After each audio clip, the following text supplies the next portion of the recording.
Hello everyone, welcome to video lecture series of Communication Engineering. Today's topic is generation of SSB-SC signal. SSB-SC is single sideband suppressed carrier signal.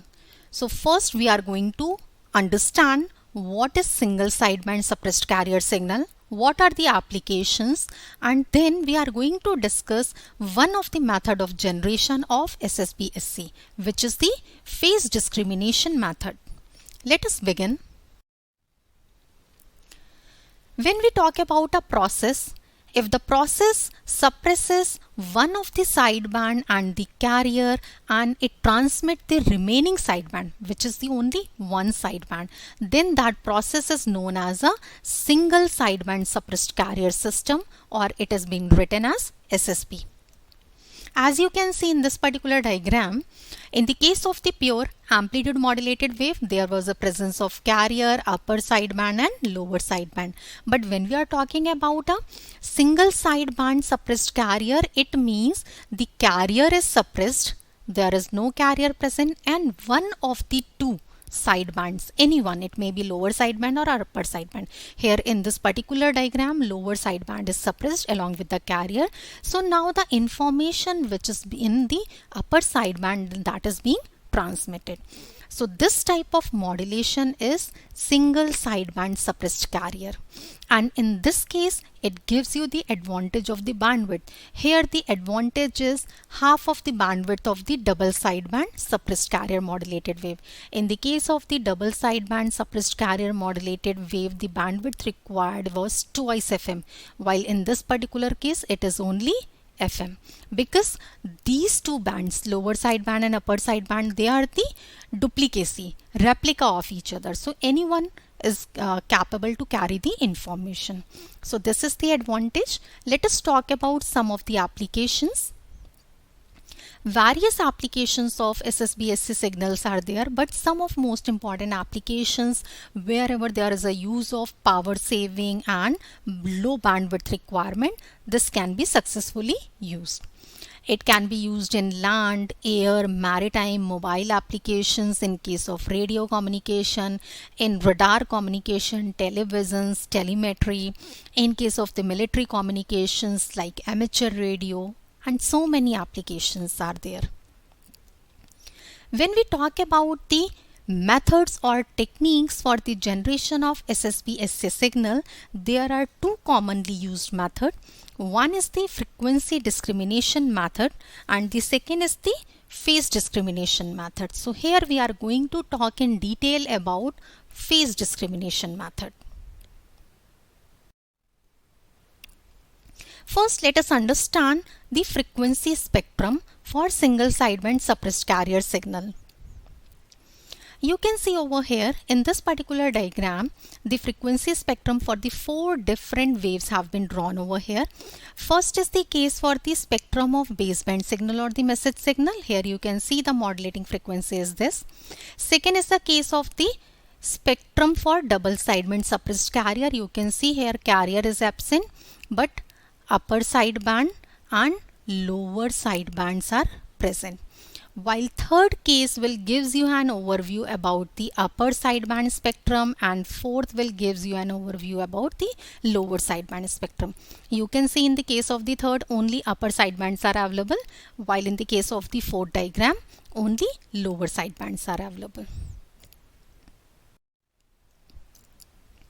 This is the block diagram of a phase discriminator method. Phase discriminator, this is commonly used to generate the single sideband suppressed carrier. You can see over here the message signal, or you can say the modulating signal, this is applied directly to the product modulator M1 and it is applied to product modulator M2 with a phase shift of -90 degree. At the same time, there are two product modulators M1 and M2, and the function of the product modulators is to multiply the input signals and giving the output. You can see output of product modulator M1 is S1, which is the product of modulating signal and the carrier oscillator signal. Product modulator M2, its output is S2T. So it is giving you the products of input at the output. Minus 90 degree phase shifter, you can see in two blocks, it produces an output which is minus 90 degree phase shifted over there. So here you can see in one case, the modulating signal is AM cos 2 pi FMT. And when it is applied to minus 90 degree phase shifter, at the output you are getting what? AM sin 2 pi FMT, means 90 degree phase shifted. There is a carrier oscillator. Carrier oscillator is used to generate the carrier signal, which is being denoted as AC cos 2 pi FCT. And at the end there is a summer block. Summer block produces an output which is either the sum of the inputs, like it may be S1T plus S2T, or it may be the difference of the inputs, S1T minus S2T, or vice versa, depending upon the polarity of the inputs. Now let us write the mathematical equations. First, we are going to write the output of the upper product modulator M1, which is the S1T. So S1 is the multiplication of both the inputs. You can write down S1T is what? AM into AC cos 2 pi FMT into cos 2 pi FCT. Now you have to simplify it. Apply the formula of 2 cos A cos B, which is cos A plus B plus cos A minus B. Apply this particular formula. So you are getting S1T, which is equal to AM AC upon 2 cos 2 pi FC plus FMT plus cos 2 pi FC minus FMT. Similarly, write down the output of lower product modulator, which is M2. Say here we have written the output of M1. Now we are going to write down the output of M2. Again, that is the product of two inputs. And here the inputs are AM sin 2 pi FMT and AM AC sin 2 pi FCT. Here you have to apply the formula of 2 sin A sin B to simplify it further, and you will be writing S2T is what?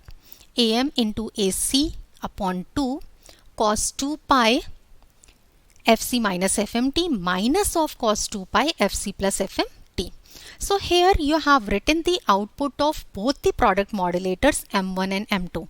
Now these outputs, means this S1 and S2, have been applied to this summer, and resultant we are getting as ST, and resultant will depends whether we are adding the terms or we are subtracting, in which particular manner it is being designed.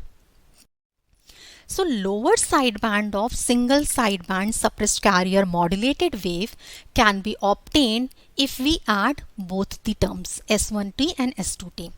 And let us check whether we are getting the lower sideband or not.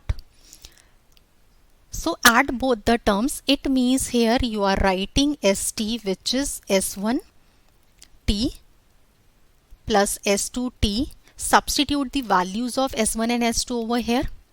Now simplify it. Just you need to expand the terms. Some of the terms will cancel out, and you are getting ST, which is equal to AM into AC cos 2 pi FC minus FMT. See, what we are trying to obtain, that is the lower sideband, and which we are getting over here. Now let us check how to get the upper sideband. The upper sideband of SSPSC modulated wave we can obtain by subtracting S1T from S2T. Substitute the value. Here what you are writing, ST, that is equal to S1T minus S2T. Again substitute the values of S1 and S2 and expand the term. Two terms will be cancelled out, and you will be getting ST is what? AM into AC cos 2 pi FC plus FMT. And you can recall very quickly FC plus FM, this designates for the upper sideband. So in this particular manner you can generate single sideband suppressed carrier if you are utilizing phase discrimination method. And a very important point which you must note it down, by properly selecting the polarities of input at the summer block, we can get single sideband suppressed carrier which may have either upper sideband or lower sideband. Just you have to very much particular whether both the signals or the waves need to be added or subtracted accordingly. Thank you so much for watching this video.